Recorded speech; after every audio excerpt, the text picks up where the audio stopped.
Estamos iniciando mais um Pitadas de Saúde. Sejam todos bem-vindos. E hoje a minha convidada é a Patrícia Otaki. Ela é fonoaudióloga e ela é pós-graduanda em Audiologia Clínica e Ocupacional.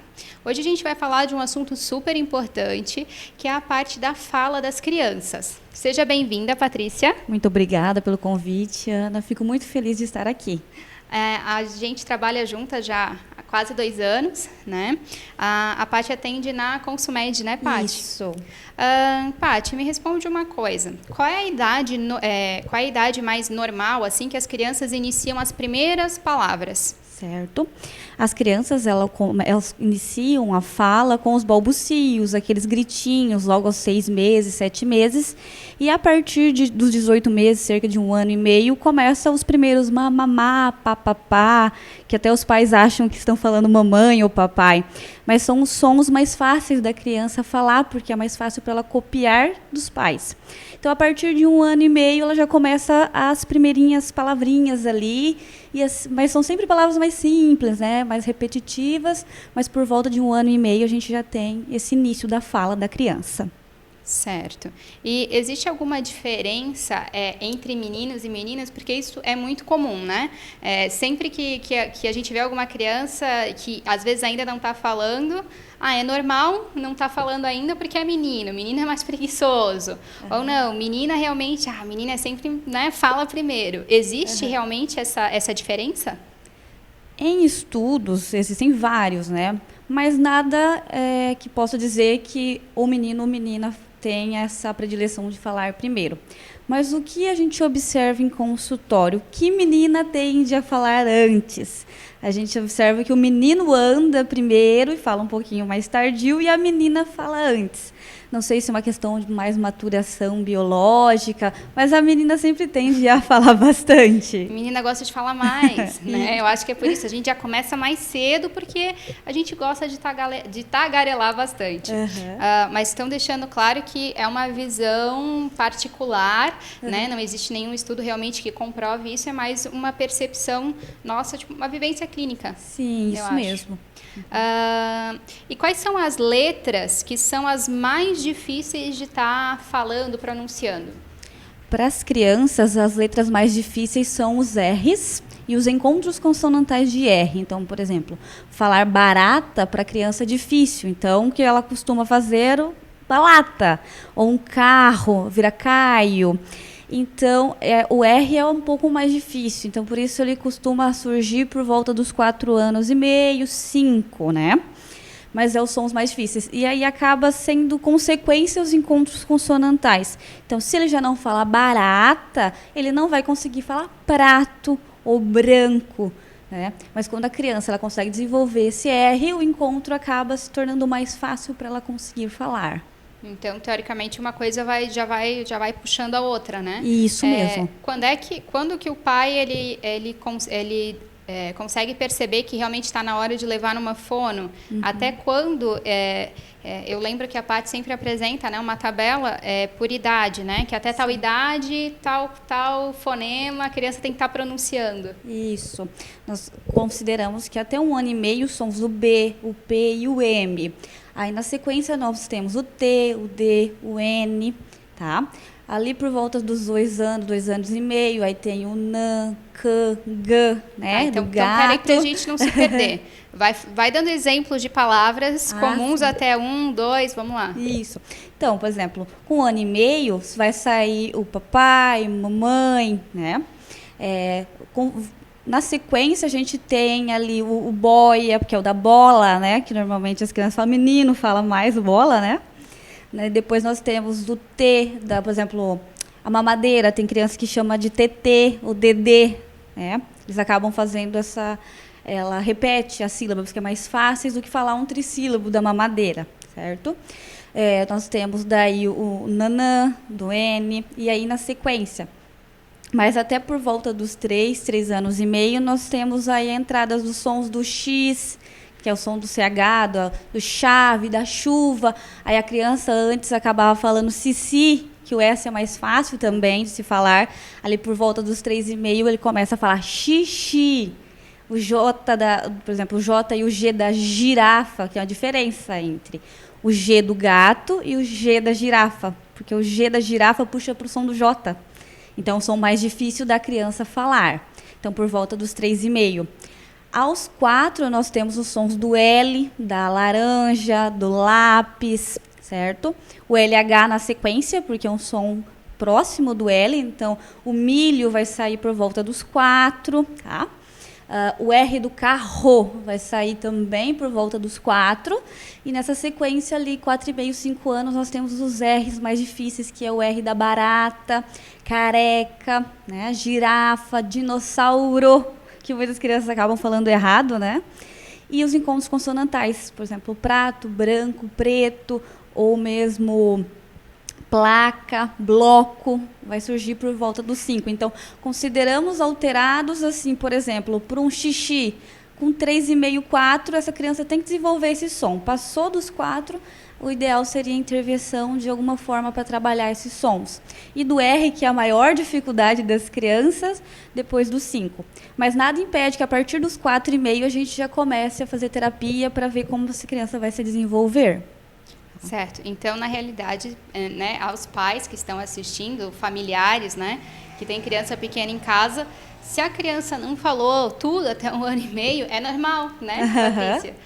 A gente acaba percebendo muito essa preocupação dos pais, que às vezes a criança não falou tal palavra e, de repente, às vezes o coleguinha falou e começa a entrar em desespero, né? Então, eu acho bem importante a gente sempre deixar claro essa individualidade da criança também, né? Isso. Cada um tem o seu ponto, não é isso, Patrícia? É isso mesmo.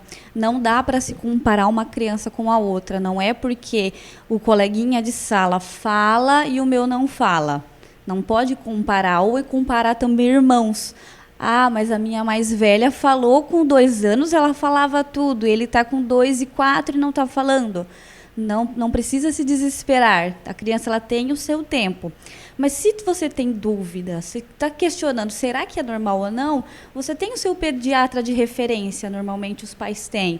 Conversa com o pediatra. Se ele ver que normalmente o pediatra tem uma noção mais ou menos ali de qual é os sons para cada idade. Pode ser que ele não tenha uma tabelinha igual eu gosto de usar para deixar mais ilustrativo para os pais quais são as idades, né? Mas ele tem uma noção, os pediatras, de quando até ali é normal e quando já está alterado. Então, o pediatra já ajuda bastante a gente a encaminhar se há realmente necessidade. A escola também, porque por mais que os professores não comparam as crianças, eles conseguem observar se está com uma discrepância muito grande para a idade, não é um comparativo entre crianças, para a idade, e aí sim também orientar esses pais a buscarem, a alguém para auxiliar essa criança. Mas a gente tem que tomar muito cuidado com a comparação. Por que o coleguinha está falando e o meu não? Certo? Até porque, às vezes, vira uma cobrança, né? E, às vezes, a criança até acaba copiando, né? Ou fazendo isso, às vezes, para chamar a atenção. Uma coisa que eu acho legal a gente estar comentando também, a questão dos pais, da pronúncia dos pais, né? De infantilizar, né? O que tu tem a falar sobre essa questão da infantilização da fala? Nós temos que tomar cuidado. Porque os pais, eles são espelhos. A criança copia dos pais ou do adulto que cuida deles a fala. Então, se o pai fala de forma incorreta, a criança tende a copiar, porque eles são a referência dessa criança. Então, se o pai fala uma palavra errada, a criança vai copiar, porque na cabecinha dela está certo. Meu pai, que é a minha referência, que é o meu modelo a ser copiado, está falando assim, então está certo. E se alguém falar que não, a criança vai bater o pé. Não, tá certo, porque meu pai falou assim, certo? Mas o cuidado com o pequenininho, o tudo mimimi, assim, que a gente também chama muita atenção. Então, por exemplo, se você vê um brinquedo, é uma vaquinha, a criança, por exemplo, você vai chamar ela de vaquinha. Não, chama de vaca. Esse aqui é o cachorro. Cuidado com o au-au. Tem muitos pais que pegam a figura, um bichinho, ou vê o bichinho na rua e fala assim, olha, filho, o au-au. Tem que tomar muito cuidado com isso, porque você tem que dar nome aos objetos, ou animais, ou aquilo que te cerca. Você tem que dar nome para isso. E é errado a gente, por exemplo, nomear os animais assim, porque a criança, quando for questionada, ele vai falar, isso aqui é o au-au. Mas não, é o cachorro. Mas você pode falar para ele, esse aqui é o cachorro, e o cachorro faz au, au. Aí fica mais fácil. E também não ficar o cachorrinho, o gatinho, o pequenininho, o bebezinho, porque ele também vai incutir nisso, que ele é pequenininho, certo? Certo. A gente vai chamar os intervalos e a gente já retorna e a Patrícia vai deixar exemplos de alguns exercícios para a gente estar melhorando, né, essa parte da estimulação da fala dos nossos pequenininhos. Voltamos já.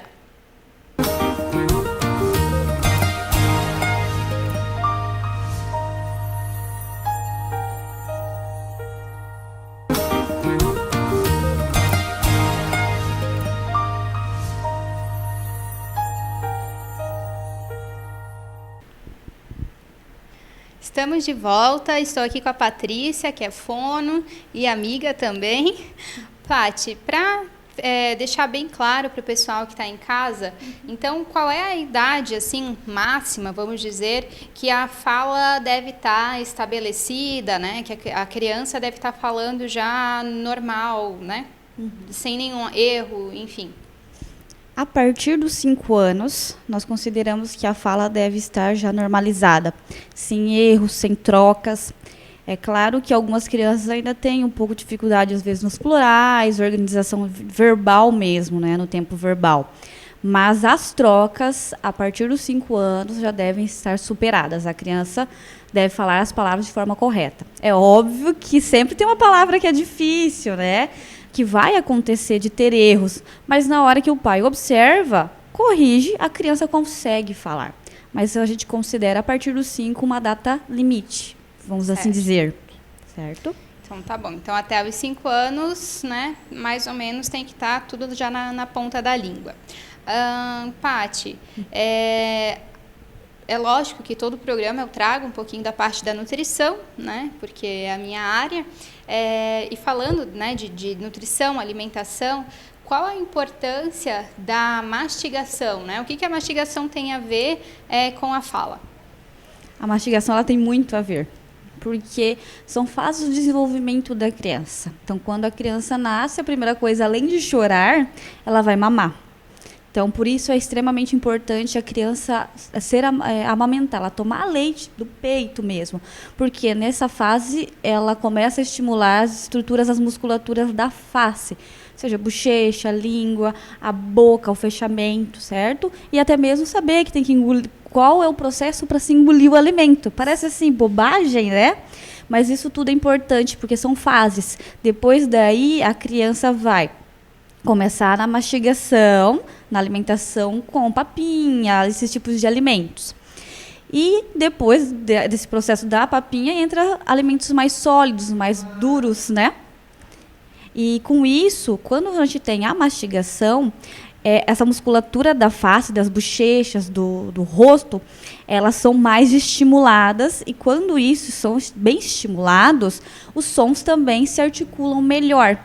Então, se você parar para pensar que, por exemplo, o som do P e do B, você tem que fazer o fechamento labial, então fazer pá, ba, ma. Você tem que conseguir fechar o lábio, abrir e fazer essa explosão na boca. Mas se uma criança que respira pela boca, come com a boca aberta, tudo mole, a criança não vai fazer isso bem feito. Então, o som já vai ficar mais difícil para ela conseguir produzir. Então, a gente pensa que as estruturas têm que estar trabalhadas, isso tem que estar firme, bem estruturado para auxiliar na fala, tá? Eu acho, a gente não percebe, né, as musculaturas da face. É que nem quando a gente faz, sei lá, uma musculação abdominal e a gente, quando vai tossir, sente aquela dor no abdômen. Então, a gente só percebe a musculatura ali, né, cada músculozinho, realmente, quando a gente trabalhou e quando, né, sentiu a dor. E acaba que na face a mesma coisa, né? A gente não percebe a musculatura, às vezes até realmente ir no dentista, ou quando a fono resolve, né, lembrar a gente da importância, né, no fortalecimento de toda essa musculatura. E é engraçado que a língua, que é o órgão aqui, que é a musculatura mais importante, né, nisso tudo, do rosto aqui, ele não cansa. Porque você fala o dia inteiro, tem gente que trabalha conversando o dia inteiro, come, engole a saliva, e ela não cansa. Então você pensa que olha como interessante essa musculatura e quão importante ela é para a nossa sobrevivência também. E ela não cansa. É como outro músculo a gente faz academia, ele dói, ele chega a um processo de exaustão. E a língua não, porque ela tem uma musculatura toda trabalhada para aguentar um dia todo de trabalho. Mas ela é extremamente importante, é bom que a gente exercite ela quando precisa para ajudar na fala. Certo, obrigado, Paty. E então, como prometido, né, pode-se passar algumas formas, né, alguns exercícios para a gente estar estimulando um pouco melhor, porque a gente nunca vai julgar nenhum pai, nenhuma mãe, um familiar da forma que ensina, né? Porque, na realidade, a gente reproduz aquilo que a gente aprendeu, né? Não só, como a Patrícia falou no início, que as crianças acabam copiando, né? Não só na parte da fala, na alimentação, no jeito, em tudo. A gente reproduz aquilo que a gente vivenciou, né? Então, a gente traz uma carga familiar muito grande. Então, não dá para julgar. Mas é lógico que existe, às vezes, algum jeito, né, melhor de estar incentivando, né, e melhorando a fala das crianças. O que tu pode nos ajudar? É extremamente importante para a família que eles tenham um tempo de qualidade com a criança. Não é ficar uma manhã ou uma tarde inteira com a criança. O importante é ter qualidade, independente do tempo. Então, por exemplo, sentar com a criança, desligar a televisão, desligar o celular, ficar só para ela. Aquele momento é dela, da criança. Sentar para brincar, explicar como funciona um jogo, porque tem muita criança que não sabe nem como funciona um jogo simples, que é muito básico para a gente, e ela não entende essas regras, porque não teve ninguém que explicou para ela como funciona. Então, sentar, explicar, a questão até mesmo de saber perder numa atividade, porque nem sempre a gente ganha na vida. E não é num joguinho que a gente vai ganhar também, seja um joguinho da memória, por exemplo. Então, a criança ela tem que entender também que existem regras, existe o ganhar e o perder. Isso é importante até para o desenvolvimento de um adulto, né? Mas o tempo de qualidade para a criança é extremamente importante, porque os pais moldam a criança, por mais que alguns não consigam ficar lá 2, 3 horas com a criança, mas meia hora, 1 hora já é extremamente importante. Enquanto um chega em casa, eu sei que todo mundo trabalha. Enquanto um pai está fazendo uma coisa, a mãe senta, lê uma história, joga um joguinho, brinca, pergunta como foi o dia, pede para a criança como está o dia. E nesses momentos aproveita para fazer uma atividade com ela, seja um joguinho da memória, seja montar um quebra-cabeça de peças menores. Tem vários brinquedos, né? Nós temos várias lojas de brinquedos, mas é sempre pegar brinquedos que são compatíveis com a idade da criança. Não adianta você ter um filho de 3 anos e pegar um jogo de 6. Ele não vai conseguir acompanhar o jogo.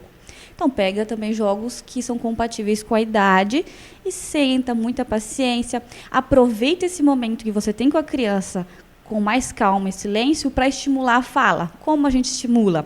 Normalmente, a gente tenta sentar de frente com a criança para que ela veja a sua boca se movendo, o modelo com que você está fazendo, porque ela vai copiar essa tua fala.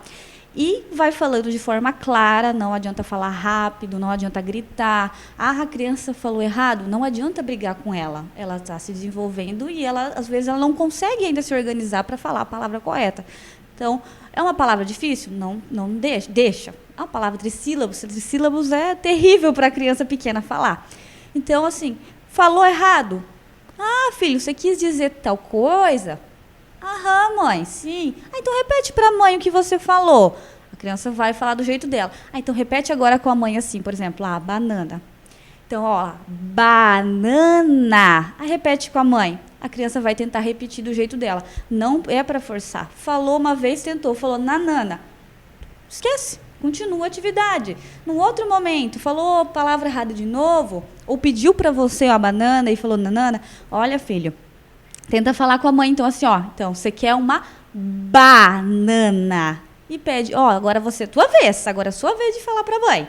Tenta falar banana. A criança vai tentar. Quando chegar o momento de maturação dela para falar esse som também, ela vai conseguir. Não adianta ficar, então vai falar assim, banana, banana, banana. Se falar muito rápido também não vai conseguir acompanhar. Então tem que falar devagar, um pouquinho mais espaçado, vamos assim dizer, para que a criança consiga pegar esse som também. tá? Porque quando na realidade é bebezinho, a gente fica naquela expectativa de falar pai ou mãe primeiro. Então a gente fica horas lá na frente do bebê, né? Mamãe. E aí a gente esquece que depois naquele período realmente, né, que inicia esse processo da fala ali de 1 ano, 2, que essa fala importante, né, do exemplo, de movimentar a boca, de mostrar, né, como é que sai o som, né? Professora da primeira série, o M tem som de então é mamãe, né? No fim, como a gente trabalha porta com porta, eu vou pegando um pouquinho do jeito da fono já. Mas a gente acaba... estimula já junto. Já está estimulando junto. Então, a gente acaba esquecendo como é importante nessas fases da vida realmente estar dando esse exemplo, né? Falando devagar e mostrando bem como é que funciona essa parte da face. Eu gosto muito da creche quando pequeno. Tem mães que não trabalham e conseguem ficar com a criança. Eu não tenho problema nenhum. Eu acho muito bacana quando a mãe ou um pai, né? Às vezes a gente fala mãe, mas às vezes um pai consegue ficar ou as avós cuidam. Mas eu acho muito bacana a creche, nem que seja meio período. É bom a questão da estimulação com outras crianças, do saber dividir. Tem muita criança que às vezes lida muito com adulto. Então, pai, mãe, avô, tem um tio ou um irmão mais velho. Mas não tem muita criança da faixa etária. Então, é muito bacana a creche nesses anos iniciais da vida, para saber lidar mais em comunidade, em sociedade para essa criança. Quando tem possibilidade ou não, mas eu acho muito bacana a escola, é um passo muito bacana para a criança, para a vida da criança, para saber lidar mais em sociedade, em comunidade, com o outro, saber dividir. De amadurecimento, né? Enfim. Paty, agradeço imensamente. Eu acho que isso é um assunto bem importante, né, que a gente tem que realmente trazer, porque hoje em dia existe uma cobrança tão grande, né? Porque o videozinho na internet a criança já falava, já cantava, e o meu filho não sabe, não chama nem mãe nem pai, né? Então a gente compara não só crianças, como a gente também acaba se comparando demais. E aqui no programa a gente sempre gosta de falar muito dessa questão da individualidade, né? De respeitar cada um como é. Então foi muito importante. Muito obrigada, né, por toda a informação. Qualquer coisa, a gente sempre está com as portas abertas, se precisar, tanto na Consumed, né, quanto procurar a gente nas redes sociais para ajudar os pais. Porque às vezes é uma dúvida que o pai acha que é boba, mas não tem problema, a gente está aí para ajudar. Se for algo necessário de intervenção, a gente indica que vá procurar algum profissional. Se não, vamos aguardar mais um pouquinho, vamos acompanhar o desenvolvimento dessa criança. Certo. Então, depois a gente vai deixar aqui embaixo, né, as redes sociais, para vocês poderem estar acompanhando. E eu gostaria muito de compartilhar. A Paty não queria que eu compartilhasse para poder deixar isso para um outro momento, mas eu não sabia. Existe um exercício que as fonos passam por causa de fortalecimento da musculatura, sim, lembrando, né? É porque são exercícios que a gente usa para motricidade orofacial, seja para mastigação, deglutição, ronco e apneia, e até mesmo estética facial. Então, são várias coisas que a fono pode contribuir, né, para a saúde. E aí, num grupo de idosos no qual eu trabalho, a Paty, né, se fez presente e passou esse exercício. Esse exercício, gente, é para reduzir essa papada que a gente tem aqui. Então, Paty, ensina pra gente, porque toda mulher, gente, se incomoda com essa papada. E aí existem vários procedimentos para aplicar isso, aplicar aquilo, enfim, mas incomoda muito e existe um método natural, né? E ninguém nem percebe o que a gente está fazendo. Ensina, por favor. E já aproveita e é um exercício para ronco também. Para quem ronca, já ajuda, viu? Claro que a gente tem que fazer várias vezes ao dia, tem mais exercício, mas ele é muito bacana. Eu tô vendo a alegria de todo mundo, né? Eu tô vendo as mulheres cutucando os maridos, esse tu vai fazer. Olha, se precisar também, a gente auxilia nesse processo do ronco e apneia também, tá? É importante. Ensina pra gente, vai lá. Joia.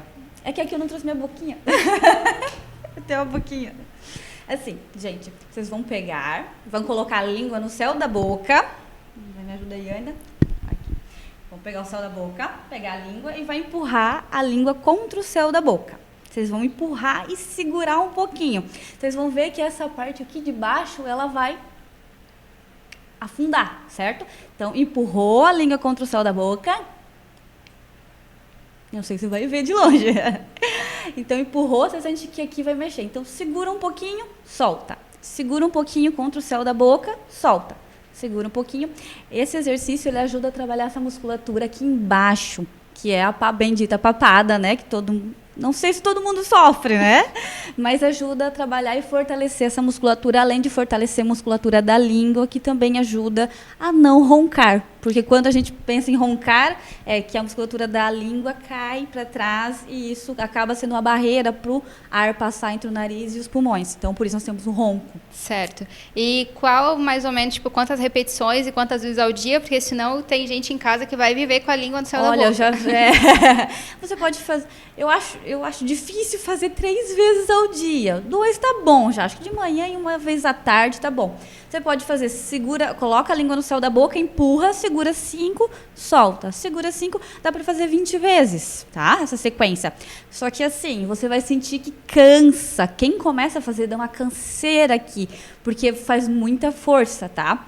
Então, tenta fazer 10, vê como você se adapta. Conforme vai indo, vai aumentando os exercícios. Tá, então, gente, de 2 a 3 vezes ao dia, língua no céu da boca, segura 5 segundos e solta, de 10 a 20 repetições. Lembrando que isso também é um truque para as fotos, quem não quer que apareça a papada, já ouvi dizer, quase não faço, botar a língua no céu da boca acaba diminuindo um pouco e melhorando, né, a papada nas fotos. A gente não tem certeza, mas a gente pode testar.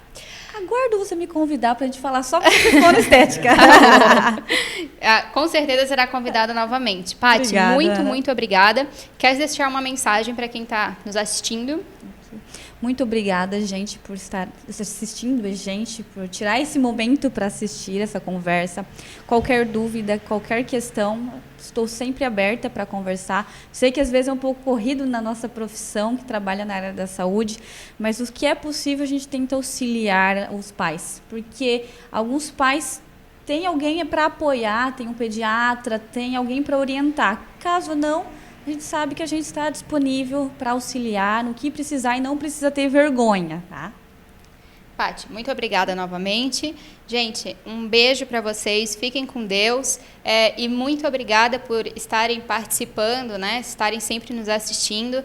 Lembrando, TV Brusque, canal 21 na NET TV e também nas redes sociais, continue acompanhando a gente. Quem quiser deixar alguma mensagem, alguma sugestão de pauta ou alguma pergunta, a gente vai deixar as redes sociais aqui embaixo para vocês entrarem em contato conosco. Um super beijo para vocês e até o próximo programa.